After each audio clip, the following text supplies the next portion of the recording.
Good morning, children. I hope you all are fine. As you know that we were discussing about nationalism in the Europe in the 19th century in the history book. We have already discussed about the French Revolution, which became the root cause of the nationalism in France as well as in Europe and other nation of the world.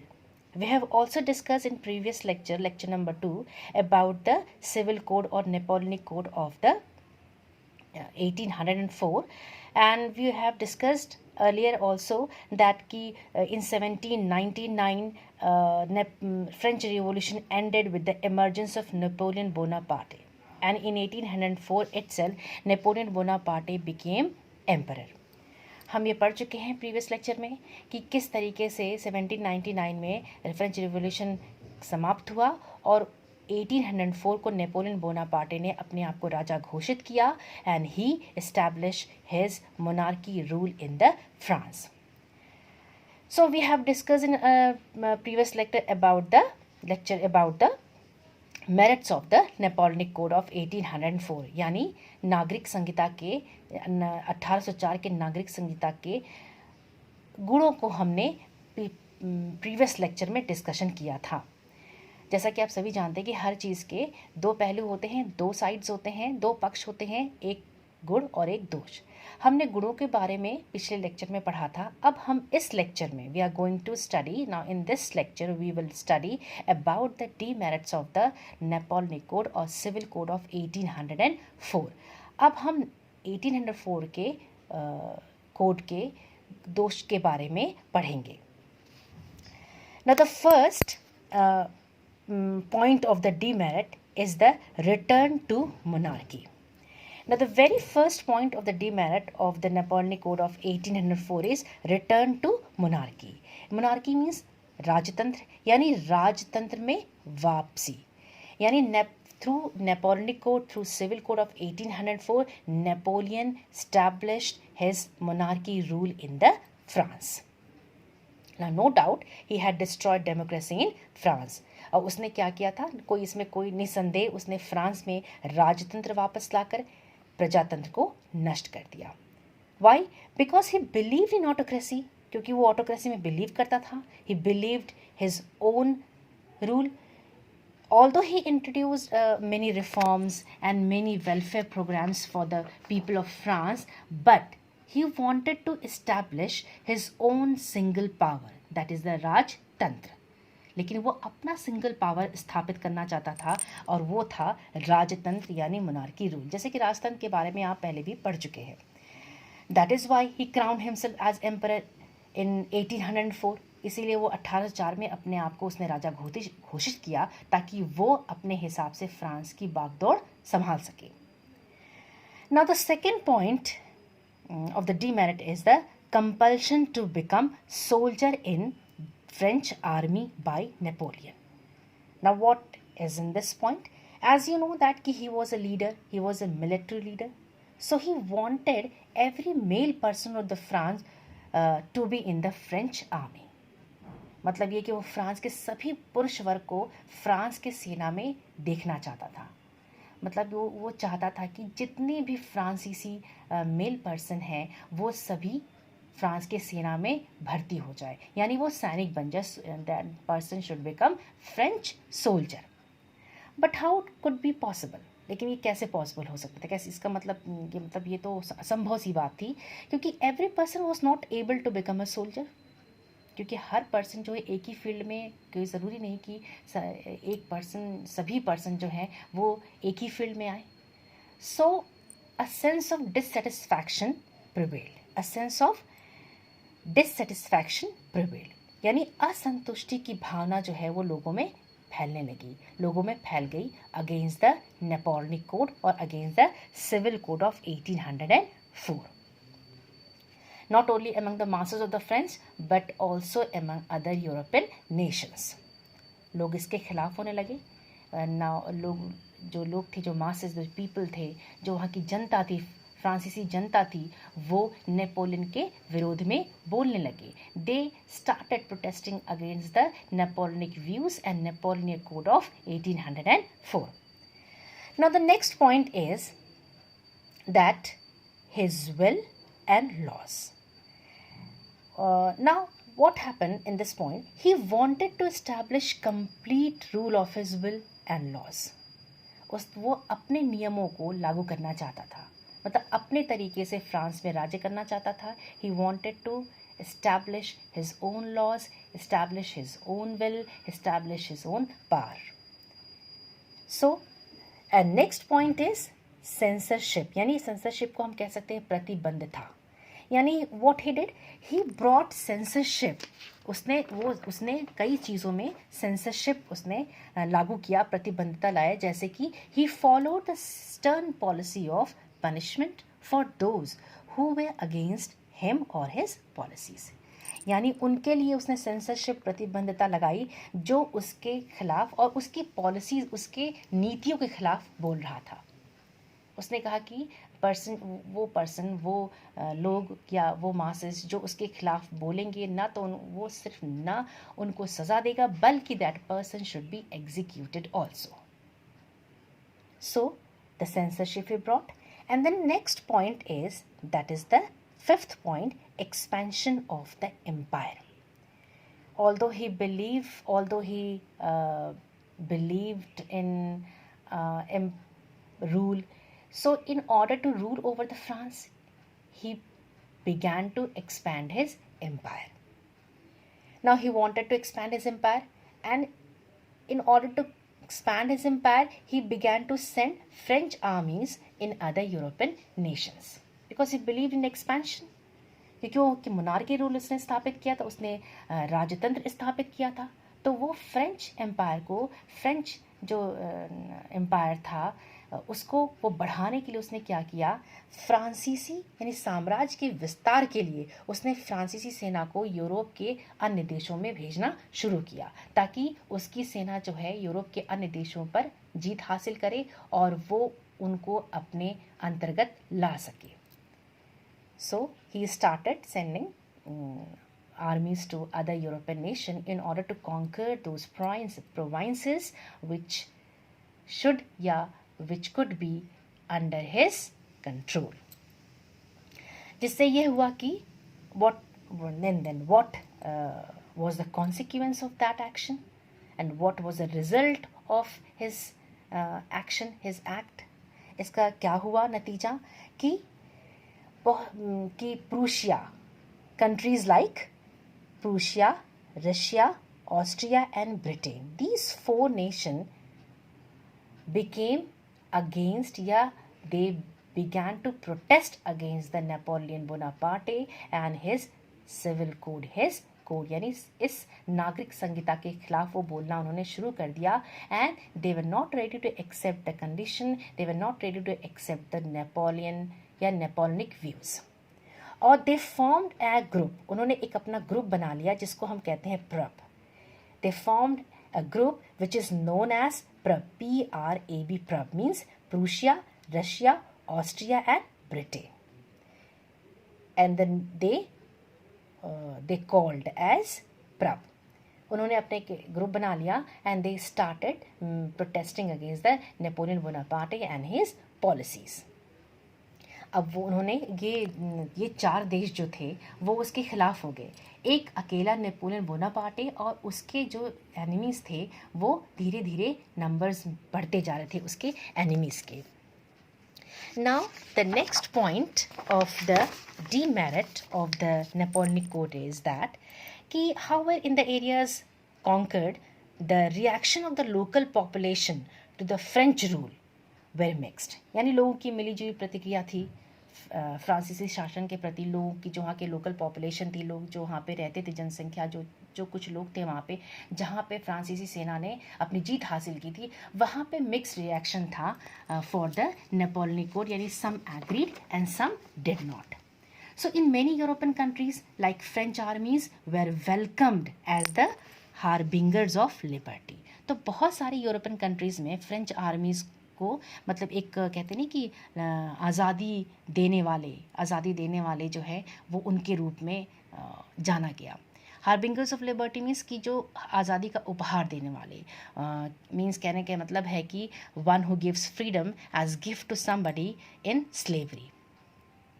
So many of the in French in European nation countries, the French armies were welcomed as the harbingers of liberty. अब यहाँ पे क्या हुआ, but what happened next? What happened? Soon this enthusiasm, ये जो जोश था, turn into an enmity. मतलब ये जो शुरुआती उत्साह था जल्द ही दुश्मनी में बदल गया.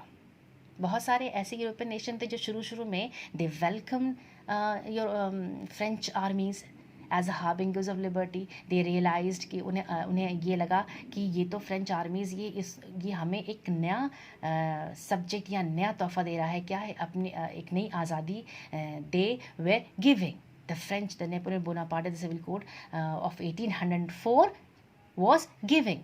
But soon they realized the reality, the fact behind it is that कि soon उनका जो जोश था, उनका जो joy था, enthusiasm था, turn into an enmity. दुश्मनी में बदल गई क्योंकि it became clear that the new administrative arrangements did not go hand in hand with political freedom. यानी उनको जल्दी ये उनको जल्दी ही ये एहसास हो गया, जल्द ही उनको ये महसूस होने लगा कि नई प्रशासनिक व्यवस्थाएं जो हैं वो राजनीतिक स्वतंत्रता के अनुरूप नहीं थी.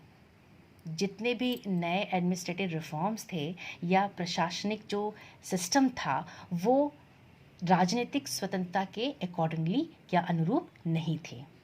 सो many of the European nations became enemies of the Napoleon Bonaparte, this Napoleonic Code of 1804. Now the next point is last point of the, कह सकते हैं आपकी demerit is that कि summarize point, ये summarize point है क्या कि पहला इसमें ये हुआ कि through Napoleonic Code he increased taxes, यानी taxation increased. Taxation increased. Censorship, he brought censorship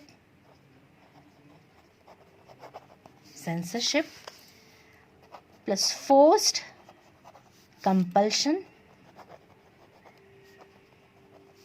to become soldier.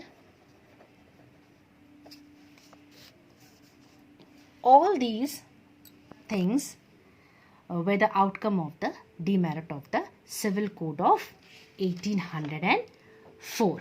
यानी जो बढ़े हुए कर थे, सेंसरशिप था और बाकी यूरोप को जीतने के लिए जो फ्रेंच सेना ने जबरन भर्ती हो रहे नुकसान प्रशासनिक परिवर्तनों के फ़ायदे से ज़्यादा नज़र आ रहे थे. मतलब जो ये सारी चीज़ें जो नेपोलियन बोनापार्टे ने की वो उनके जो नुकसान थे वो फ़ायदे से कहीं ज़्यादा नज़र आ रहे थे. जबरन भर्ती होना या सेंसरशिप ले आना, ये सारी चीज़ें जो थी नेपोलियन बोनापार्टे के लिए as well as for the civil code of 1804 के लिए नुकसान ही साबित हो रहे थे, ना कि फ़ायदे. So due to these above shortcomings a dissatisfaction prevailed among the people as well as many nations, as I told you about the Prab, like Prussia, Russia, Austria and Britain. So they became dissatisfied, and what happened? What was the consequence of the dissatisfaction? अब क्या होगा? अब क्या इसका consequence क्या, इसका result क्या हुआ? इस असंतुष्टि का result क्या हुआ? The result was the Battle of Waterloo, यानी Waterloo की battle, यानी the battle of Waterloo which was fought between, यानी बैटल ऑफ, इसका कॉन्सिक्वेंस क्या हुआ? Consequence is battle of Waterloo 1815, यानी battle of Waterloo fought between Napoleon